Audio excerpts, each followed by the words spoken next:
and welcome to another episode of the Teachers Lounge Talk Show. I am your host, Mrs. Piper, and we just want to say thank you for allowing us into your homes from our homes, and we're here to discuss education. Before we go any further, can we please take a moment of silence for every American citizen who lost their lives by people and entities who are supposed to protect them. Moment of silence, please.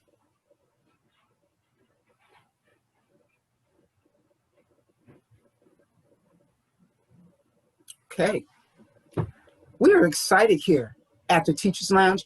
We are waiting for a guest. I'm not going to say who that guest is because I'm going to wait for them to come on my Zoom call.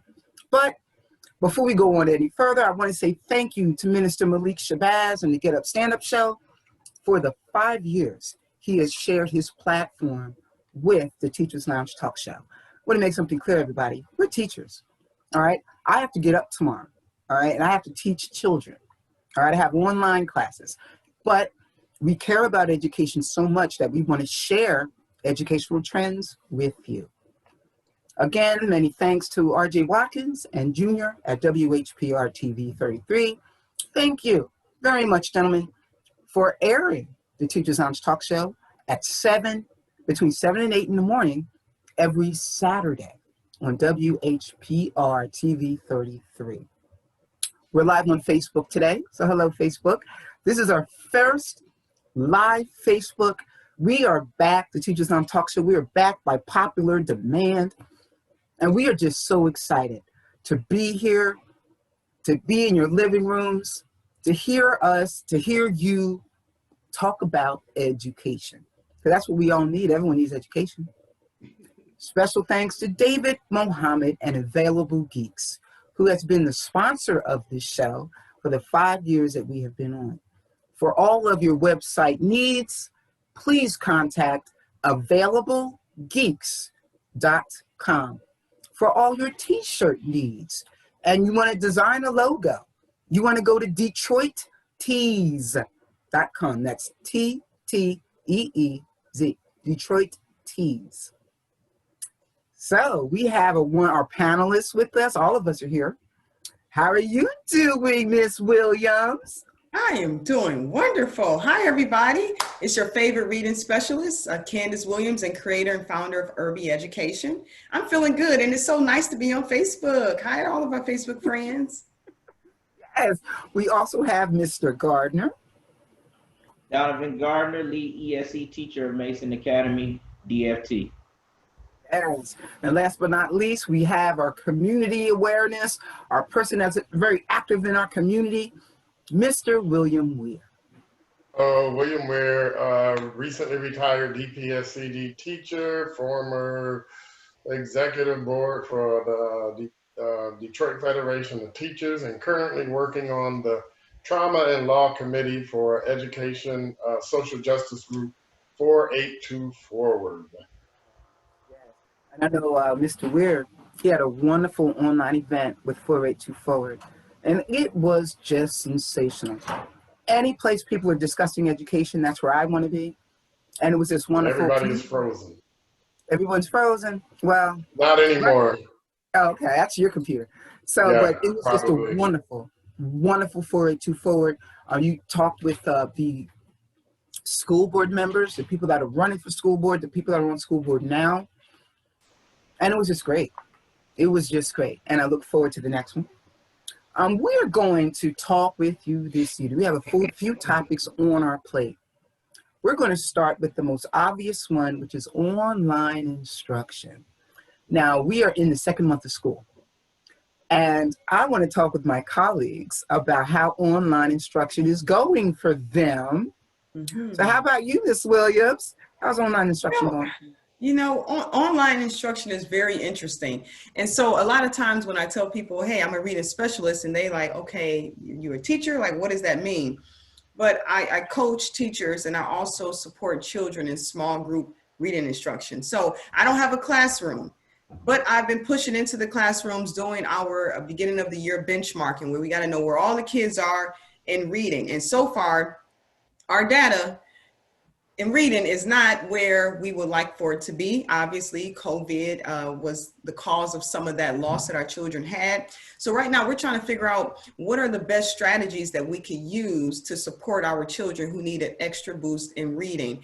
And because there's so many children and we have these little virtual rooms and only so much time, how do we fit into the schedule the proper amount of time that our children need to get more support in reading? So that's where we are with it right now. What about you, Mr. Gardner? It's a work in progress. It's not as easy as some people would think. You know, to people who aren't educators, they think, oh, you have this gravy job, you get to stay at home and work from home. But you know, between Microsoft Teams and the other platforms that they have for us to use for the kids, it's a lot. And you know, it's a process. It's a process. So, you know, some days are better than others. But we were talking earlier before the show started, and I must agree with you, Leslie, as far as the kids turning in their work, the same students who turned in their work prior to COVID are the same ones that are getting out in front of this technology and turning in their work and doing what they're supposed to do. And the ones who weren't so studious before COVID, those are the kids that I have to consistently call their parents, track them down and get them on the computer. So it's a work in progress. Mm-hmm. Yeah, I know for me, I teach online as well. And I teach 6th, 7th, and 8th grade.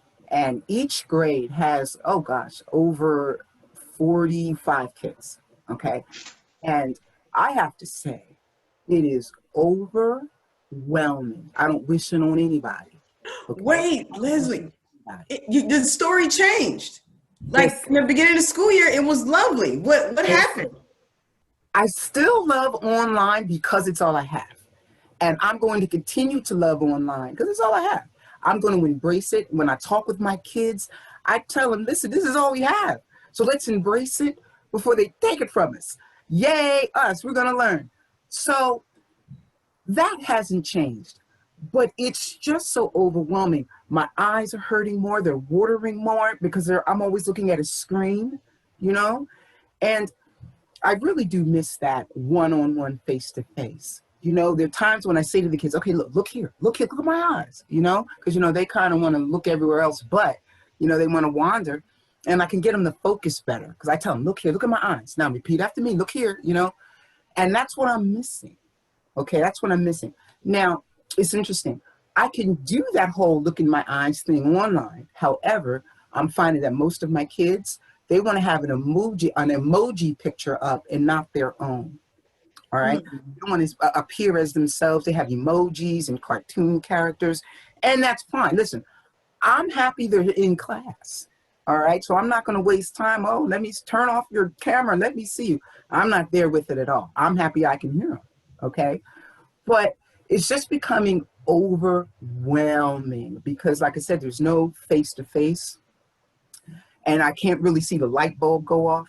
Because, you know, when the light bulb goes off, the kid sits up and you see their heads tilt, you know, and I miss that. I miss saying, oh, light bulb just went off. Yes. You know, I miss that. But again, I'm going to make the best of this online instruction because it's all we have. Now, I can say this. Here's a positive. I've had no behavioral problems. You know, I put nobody out because, you know, you want to talk while I'm talking or you want to argue across the room. There's been no fights. You know, so I'm going to continue to find the blessing in online instruction. However, I am going to recognize that it's overwhelming because not only is it Teams, it's Schoology, it's Nearpod. I could go on. It's Power School. I can go on. It's overwhelming. The kids are in the middle of iReady testing as we speak. And that's another platform. That's a clever platform. So it's a lot. It's a lot. And it's enough you could easily make a mistake just by pushing the wrong button. You know, you push the wrong button, you can erase everything, you know? So, right? So, it's been tough. It's been tough. And so, William, we know that you're all retired and whatnot, you know, but But how are you navigating through COVID right now, especially being a part of so many projects? Just being careful. I miss a couple of things. I actually miss my baseball coaching, and there's a center called the Say Detroit Center on Van Dyke and 7 Mile, and they would like for me to put a curriculum together for them, and I was really looking forward to doing that. And that's put on hold. But I've helped a couple of nieces and nephews, and my goodness, you guys. It's a You guys lot. what? You guys what? Your positions at all Yes, into yes. it. But this one nephew, he went out. I think he was Spider-Man, the Hulk, and everybody within a 5-minute period of time. So I do not envy you guys' positions at all. I can see. And of course, you know, DPSCD is forming another commission, Leslie, to study the problems that the teachers and the parents and the students were having. So you might want to be on top of that. You and Donovan would be good people to be on yet another task force that Well, they're I'll about say to put this. together. There was an email sent to me about, I think we talked about it last week. Presently, there are about 6,000 DPSCD students that never reported to class. They're not reporting online, okay? They're not reporting face-to-face. We don't know where they are, okay? So I know that Dr. Vitti and another gentleman, they're trying to form a committee together or a task force together so we can find these kids. And they had their first meeting this past Friday at, what's the school up here? King's School, maybe? That's wrong, but they had their first meeting at this high school near me. And I did not get to it, all right? But I do plan on joining that task force because I want to help. Where are our kids? Where are you? Why are you not showing up? Right. And that's what I want. That's what I understand. So There's an attendance officer, if you wish, and he's doing his job virtually. But I can try and get this attendance officer to be a part of this program because he was on our program before, some time ago. Norman Taylor, he was an attendance officer. So I'm sure he has a lot of stories about how this is going right now. I would love to talk with him about that. But I thought you guys, Donnie, I thought you guys had like a truancy task force already. Don't you guys have truancy officers? I thought. Yeah, that's what I was just talking we have about. attendance officers.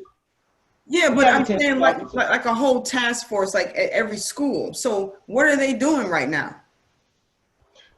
From what the attendance officer I know told me, he's working virtually. They're working virtually because they can't go to homes, which is why it would be a good idea to talk to him because working virtually, he's trying to track these kids down virtually.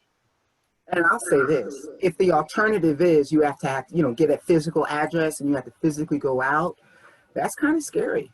That's kind of scary. Now, I'm from Philadelphia, and I know of programs like this.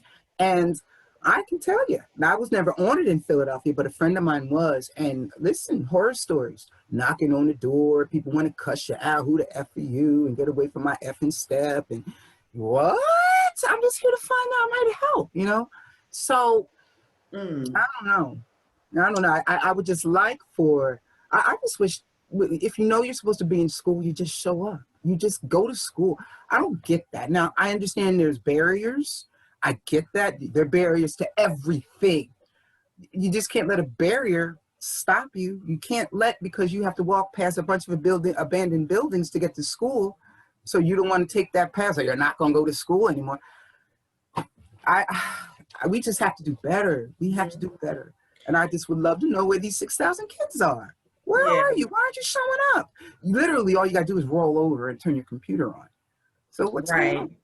And I think what happens is that the task is left up to the kid, and there's no parental supervision because the parents have to work. Everybody can't be there to monitor their kids, and kids will be kids. They're gonna wake up late. They're gonna go to class late. They may not take it as seriously as they would be forced to take their learning seriously if they were in the building face to face, or if the parent was there monitoring them. So I think that plays a factor too. Nobody there to supervise the kids. Yeah, that's a really good point, Donnie, because I'm guilty as charged. And you have a house with an educator, and my son who's in middle school, he had to be on his first Zoom virtually at 7:50. Now I don't have to start work until like 9:30, but I try to get up about 7:20, to make sure that his alarm clock went off and he's up. And he missed his first special about 2 times. But I realized too, as a parent, that, okay, I know he's in middle school, but we can't depend on him to be so independent that you can get up, do this, because it's almost like they're college students where you navigate on your own to some extent. So I said, okay, I just have to make sure I get up earlier to make sure that he is on that Zoom. But see, there is a flip side, because I've talked to some parents and their perspective is, you know what, I'm tired and I'm over this. I'm over all of the ask that the school districts have, the homework, the projects, the Zoom this, the Zoom that, and they're already burnt out. So what do we say to that? That's a very good point, because that's happening with our survey. That happened a lot. Parents, they're overwhelmed in the teachers, and it's almost like the teachers and the parents on the same level of frustration.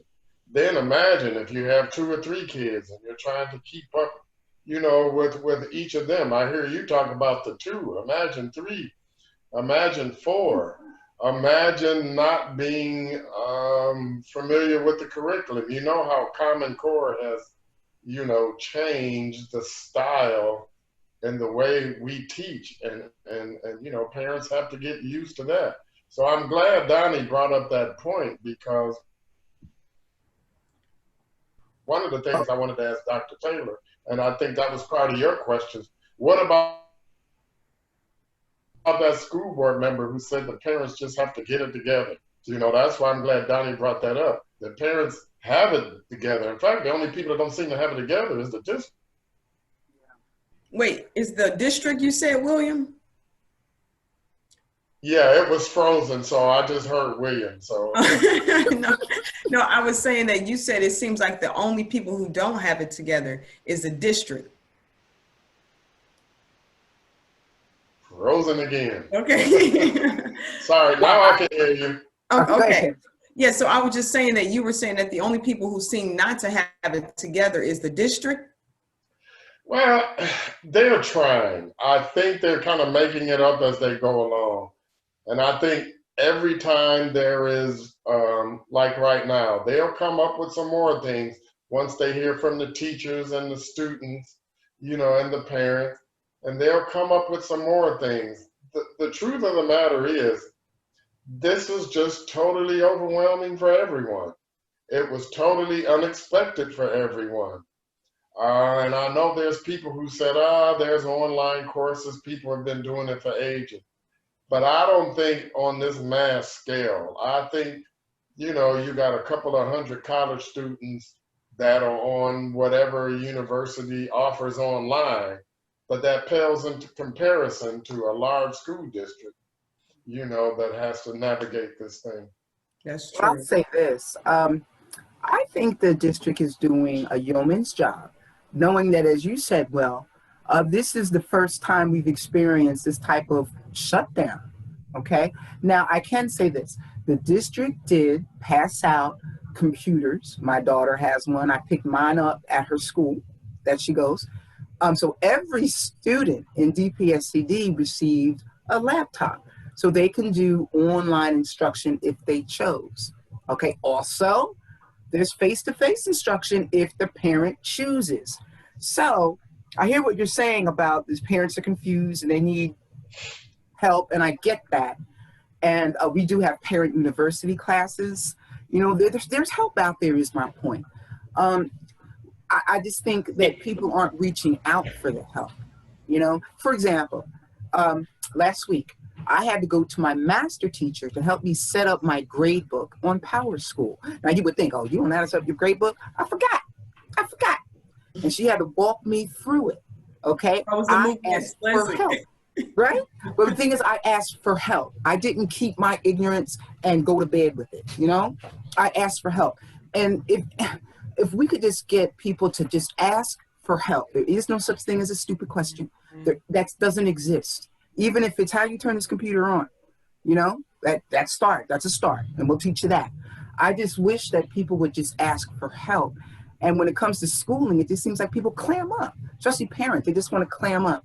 And because I'm a parent, you know, and sometimes it's a shock. Oh, I don't want to admit that I don't know, because then people will think I'm stupid and people will think I'm less than. And I'm going to tell you, that doesn't exist. All right. I just wish that more parents would know that. And those 6,000 kids that are missing, parents, if you're listening, please send them to school. All right. Please get them on online instruction, please. But that's just me. And I want to speak to that whole parent component. Is that I know that it's easy for like someone like myself or someone like you, educators, to be able to dive into this whole realm of learning where the parent becomes the second teacher. I've even heard a parent say, you know what, they need to defund the schools and put that money back to the parents, because we're the ones who are at home being the second teacher. And I remember in the beginning, it was, okay, I'm homeschooling. And we kept telling parents, no, you're not homeschooling, because homeschooling is when you are the teacher. But the reality is we are heavily dependent upon them to kind of be like a co-teacher. Is that if your laptop messes up, you know, I hear some of my coworkers telling the kid, hey, is your mom around? Ask them to do this or ask them to do that. So if you don't have a parent or someone around who's like tech savvy or able to help them navigate, then the child is left on their own. So I do understand the parents' frustration, but also, you know, their own negative connotation when it comes to education in school. Maybe I wasn't good in school. Maybe I had some learning difficulties. And so this kind of brings back all those feelings and those emotions of me not feeling good enough or worthy enough. Well, this is one thing about COVID. It's opening up the disparities when it comes to income in African American. And it also is opening up what you just said, Candace. I think for a long time, education is kind of somewhat iced out parents. And they have built up this aversion to going to the school asking a question. I think students should have had laptops a long time ago so the parents could follow what the students were doing in school. Just real quick, there was an incident with the principal and a parent my last year teaching. This parent went to a teacher. The principal said I wasn't teaching math correctly. The principal brought me down to the office and you know, was ready to light into me about it. Well, we had other problems because I was the union rep, but that was another story. And then come to find out, not only did the parent was not familiar with the Common Core standards of how to teach, neither was the principal. So if the principal is lost because they haven't been updated, imagine what's happening to the parents. You know, the parents should be able to follow along with what the kids are learning, and worksheet or whatever, they should have the whole curriculum at their fingertips to see what their kids are learning. It's not that Well, difficult. I'll say this. I do have some fabulous parents, because when my kids, you know, we're online and I'm teaching them, every now and then I'll say, parents, if you're Johnny's parent, can you hear me? Can you hear me? And sometimes they're like, yeah, I'm right here, you know? So I love that. I love that if a parent is there and I'm like, hey, so-and-so, where's your mom? Ask her to come to the screen. And I have done that, you know? And so that's what I love about online. And to me, I equate it to, if I had your child in the classroom and I was having trouble and I had to call you, and of course, when you're on mute, you're on speaker, and the parents say, what's the problem? What's the problem? So I equate it to the same thing. I love my parents. I can't do it without my parents. I want to make it clear. And I just wish parents, please reach out. If you have any questions, you're not sure of anything, reach out to your child's school. If your child's not in school, whatever school is closest to you, walk them around there and register them. Please, it's that simple. It's literally that simple. Yes. Ms. Walk Piper, around, do you all find have the learning center? Do you have learning centers at your school? Well, you mean the physical school or in my online class? And yeah, in the physical school, learning centers. Like at my school, they have face to face, and then they have a learning center. Whereas learning center may have sixth, seventh, and eighth graders inside of that classroom, and they're being monitored by either a dean of culture or a teacher's aide, and they're assisting the kids get online with their virtual learning. They get breakfast and they get lunch, but they don't have any of the face-to-face electives. Like the face-to-face students would have their actual face-to-face teacher. They would have their actual electives in the school building. Like for mine is dance and gym. But the students who are a part of the learning center, they stay in that room all day unless they're just going to breakfast or lunch. Do you guys have a program like that at Flix? If we do, I am unaware because I am online. And I have not been back in that building since I volunteered over the summer. But I will find out because my daughter has robotics Thursday. So that would mean I have to go into the building. And I'm going to ask that. That's a very good question. Because I'm virtual as well, but a lot of the students I service, or at least half of them, they've gone back to the building for the learning center. Now, is that an option for them? What if they don't want to go?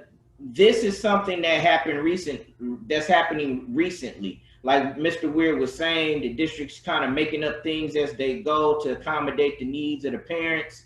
So I think this learning center was a new initiative, and whereas before we were turning kids away. At one point there was a deadline if you wanted to get your child into the building for face-to-face, and you would have to wait till the second semester in order to re-enroll them and put them in face-to-face. But I guess a lot of parents were having trouble working the internet, using the technology that was given to them. And they just felt like it would be easier if the kids were in the building, even after the deadline. So I'm sure a lot of parents wrote the school board, wrote the superintendent, and then they came up with this classroom for the kids. Right. So, I use Teams. Learning center. Yeah, I know. In my online class, I use Teams. And one thing that is happening, and it's happening with every one of my classes, it's happening to all the staff, so it's not just me. The kids are getting booted off. For whatever reason, they're just getting knocked offline. And that just means they have to call back to get back into the class. But it's a hassle because it's like it's a constant thing. And, you always have to go back and check and, hit the admit button. And, so that's an issue. And I'm hoping that, that could be looked into, because I can say it came up at our staff meeting last Wednesday that, the kids are just getting magically booted off.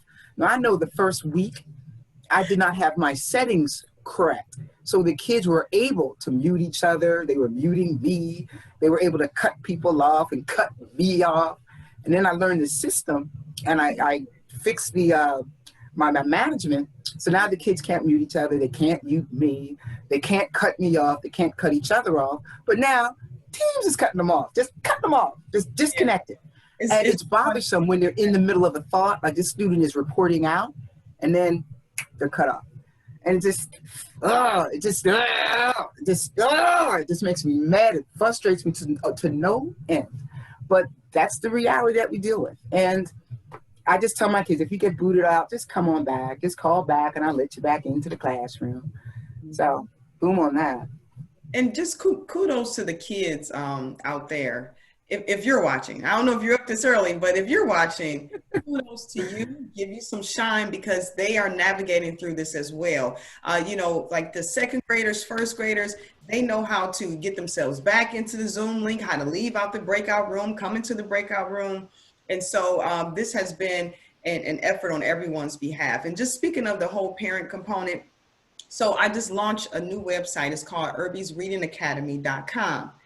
It's urbYacademy.com. And so this is a community where parents and teachers will unite, and we support each other and supporting children becoming better readers. So this is where they can receive monthly master classes with other educators, resources. They will also have access to quick tutorial videos. So if you're looking for resources in phonics and reading and writing, how to get your child to become a better reader, this is the one-stop shop. Because as we're talking about this, parents and teachers, like we're on two different sides, and just now we're kind of coming together, but we need to keep this momentum going. After COVID is over, they drop the kids off, they're like, woo, it's back to normal. No, we still need you here. So I encourage parents to check out urbreadingacademy.com, because we just need to keep this same energy going as a partnership. Just wanted to clarify something real quick. When I was teaching, and I'm sure it hasn't changed, resources like what Ms. Williams is offering, they have them for parents. And in fact, each curriculum that we had a parent portal where they could go in to our curriculum. The problem was they kind of left it up just to the teachers to tell the parents with all the other things that they had to do. There's an abundance, and I'm sure they still do it. There's an abundance of things for parents to sign into, but it just wasn't pushed as much. And I know with as much as I had to do as a classroom teacher, oh yeah, I forgot there's a parent portal that they could go to. Oh, here's some resources that are offered by our reading specialist, Ms. Williams, a site that you could go to. And I tried to send home emails, and I tried to send home things like that for them to get into, but it was overwhelming for the classroom teacher, lesson plans and grades. And now, on top of all of that, you want me to make sure that the parents get all of these resources. It was, I can imagine it was a bit overwhelming. Yes. Yeah. And so, like, speaking of all of this, to change the tracks, right? Mm-hmm. Now, in Michigan, right? Governor Whip, she's a little under fire, and I'm not in agreement with it. I think that our restrictions should remain in place. So about that, Donnie, do you think that we should just go back to normal in 3 weeks? They say, I think it's October the 20, maybe 3rd or so, where maybe businesses can say, you know what, you don't have to have on a face mask. We're back open. Everything's normal now. Wait, when did you hear this, Candace? So I received the text early this morning. It was an article that one of my good friends had sent me about the restrictions and how there was some issues with basically you can only put in this executive order one time, and she kept extending it. Remember how it was like, okay, the state will be closed on this date, and then, oh, it won't open until June. Oh, not until July. No. And it kept extending. So it was against the law for her to do that. And so now that those restrictions are going to be lifted in some sort towards the end of October, then now power back into the people's hands. Wow.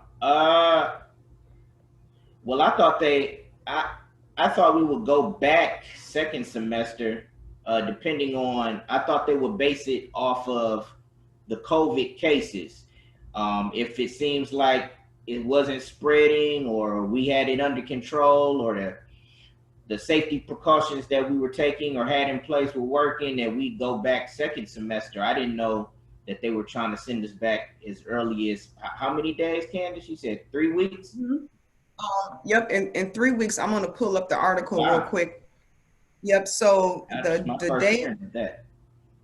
Yep, so it's important to note that this ruling does not take effect for at least 21 days. And until then, my emergency declaration and orders retain the force of law. So that date is specifically Friday, October the 23rd. This means the soonest restaurants could resume full capacity, or people could be permitted maskless in indoor places October the 23rd. By October 31st, we're going to have an uprise in COVID cases. I will not be going out to dine in these restaurants. I, for one, I appreciate everything Governor Whitmer did, and I think it was gutsy. It was gutsy when you have people attacking you for doing the right thing. All right, she did not put dollar over people, and I respect that. Now, don't get me wrong, I get it. The business people, they want to get back to business, but I'm sure you want healthy people coming into your establishment, not people half sick with COVID, and they're going to come in and cough all loud in your restaurant and spread it. I did see an article today that they found out that COVID is airborne. It's in the air. So you go ahead to a restaurant if you want in 21 days.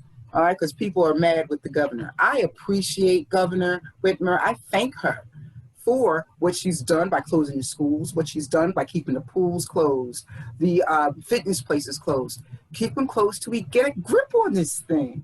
And we still don't know. We still don't know. In fact, I'm going to share my screen for a minute. And we're talking about going back to school and things going back to normal and in 21 days. Well, how about this? This is from a buddy of mine. Thanks, Mr. Higgins. North Carolina elementary school teacher dies days after testing positive for COVID-19. All right, she's a third grade teacher, okay? One of us, okay?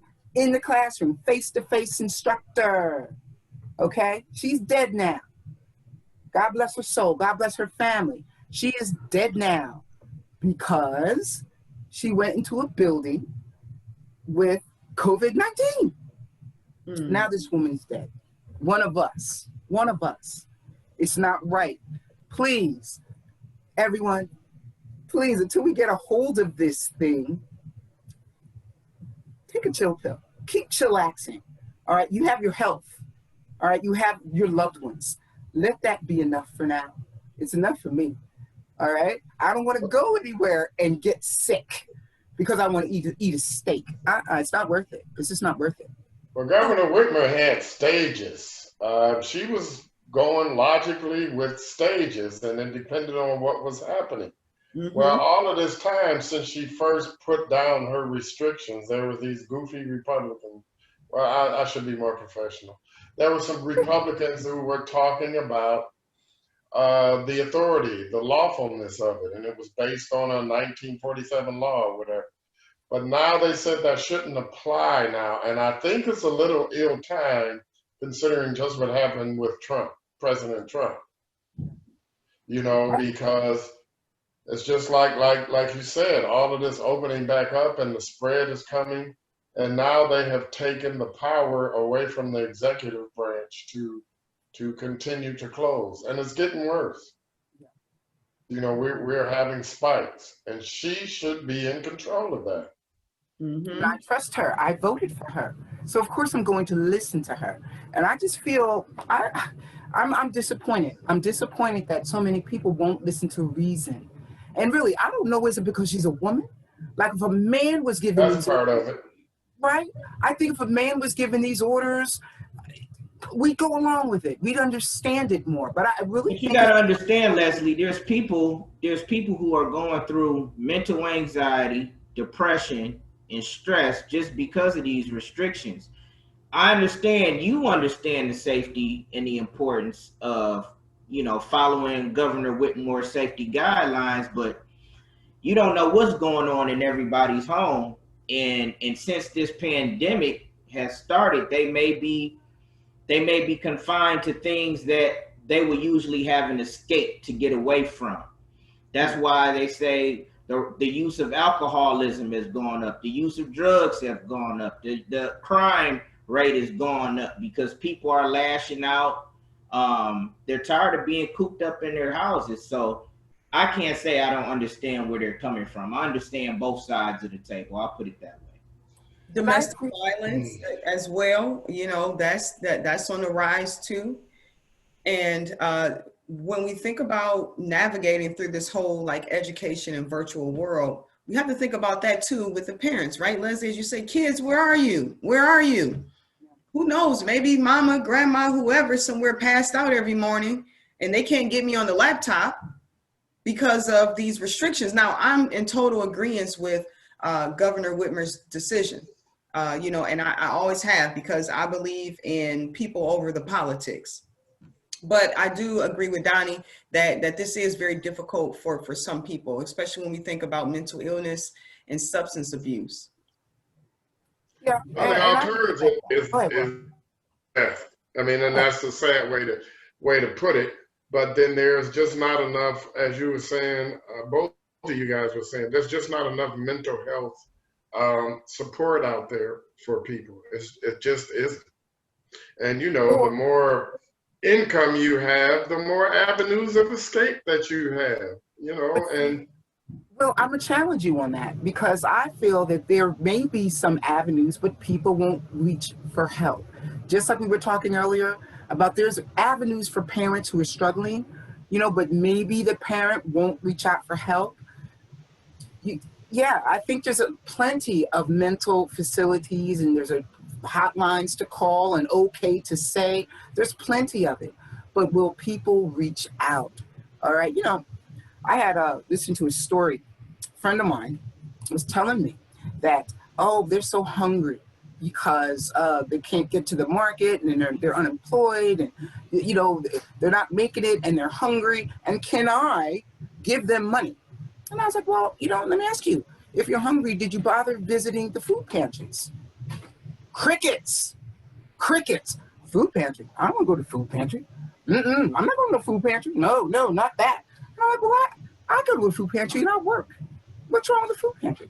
So I kind of wonder, do people feel dismayed when they need help? Because I don't. I'll ask for help. And I just, when people were more like that. Because that's why people have jobs, to give you help. And if you don't reach out for the help, what can people do? What can you do?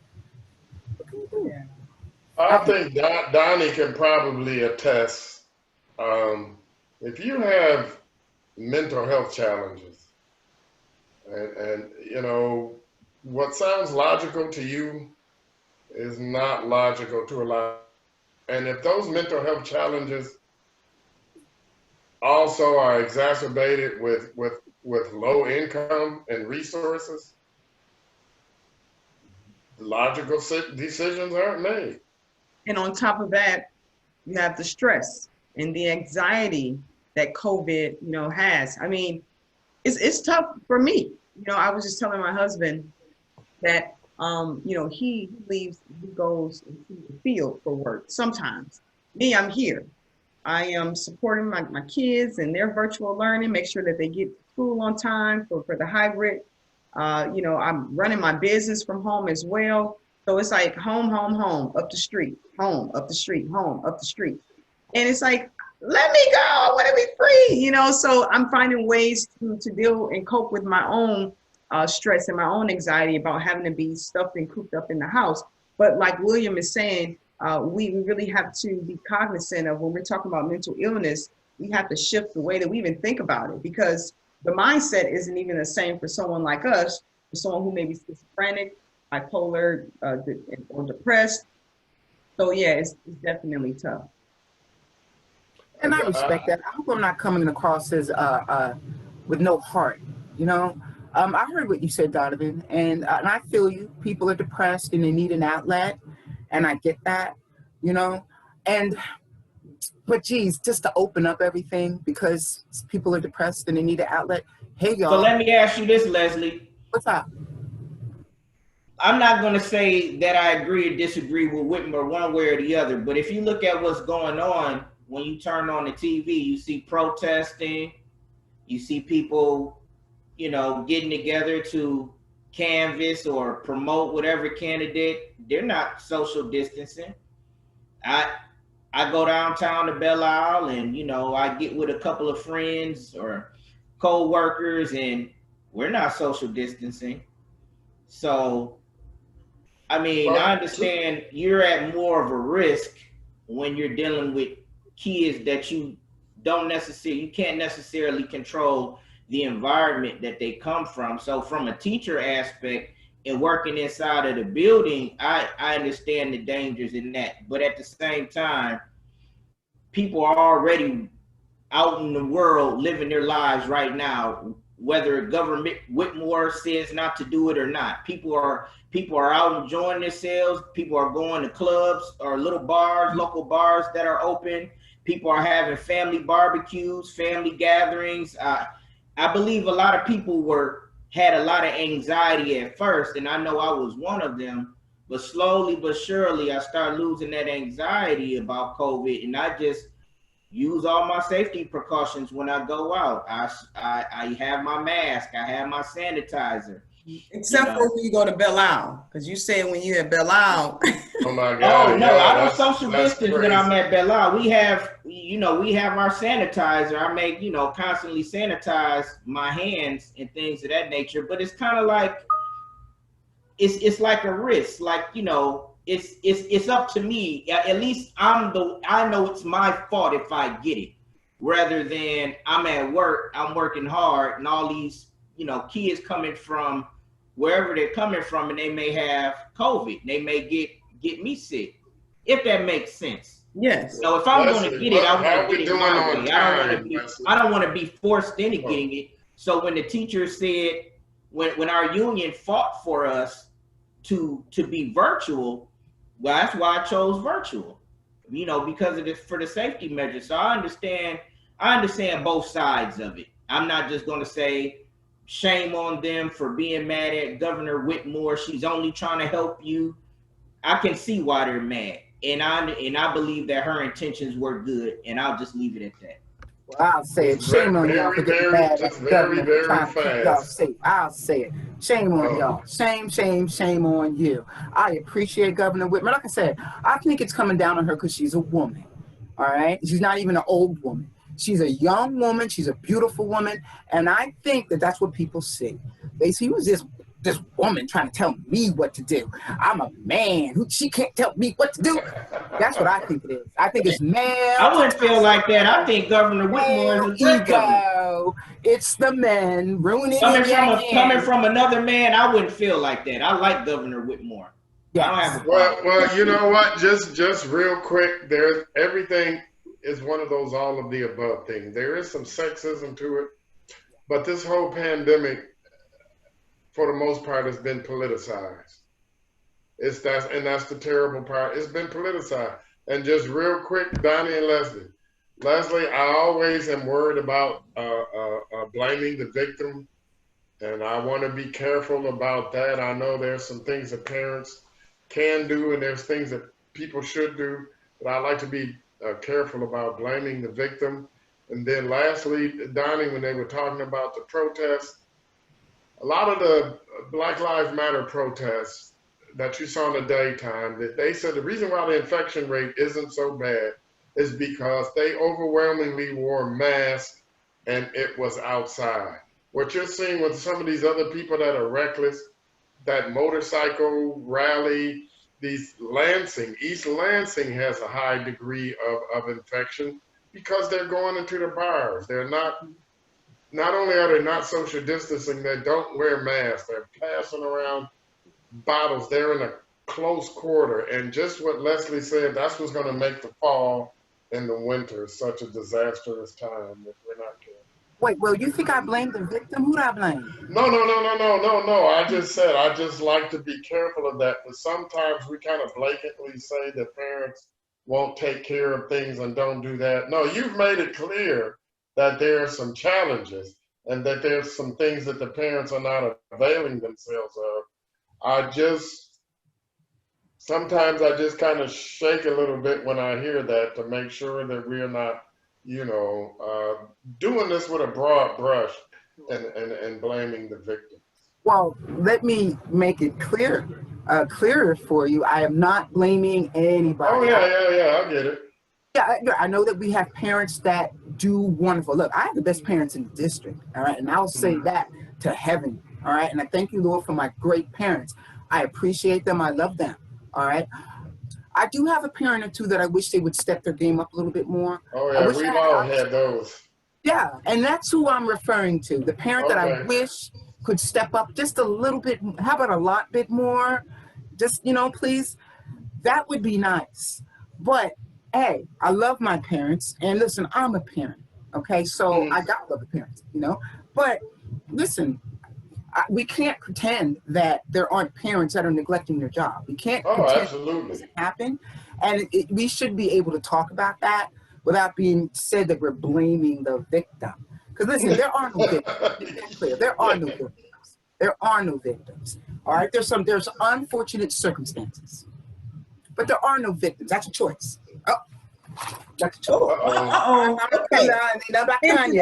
I ain't Next doing that. week, I next own week. that deep. I own that deep. No. But what I'm saying is, when you think I'm a victim, you have a tendency to become defeated, and you have a tendency to you won't move until someone helps you. You know, so when I think of a victim, I think of someone that's going to stand still, and I'm not moving until someone gets me out of this hole instead of just climbing out of the hole on your own. So that's what I'm That's talking about. real. I mean, you're absolutely right. People have the ability to do that, but when they don't, I just like to know why. That's I all. agree. People, guess what? We're out of time. Time always goes by fast here on the Teachers Lounge. We did not get our special guest. We were expecting School Board President Dr. Iris Taylor, and she did not show. Perhaps something else occurred. But I'm going to send an email out to her, and prayerfully, she'll be here next week. It's wonderful being with you here on live Facebook, here on WHPR TV at 7 to 8, from 7 to 8 in the morning. Thank you so much for joining us. We appreciate you. Take care. God bless. We will see you next Thursday. I'm sorry, we'll see you next Tuesday. That's when we do our Zoom live.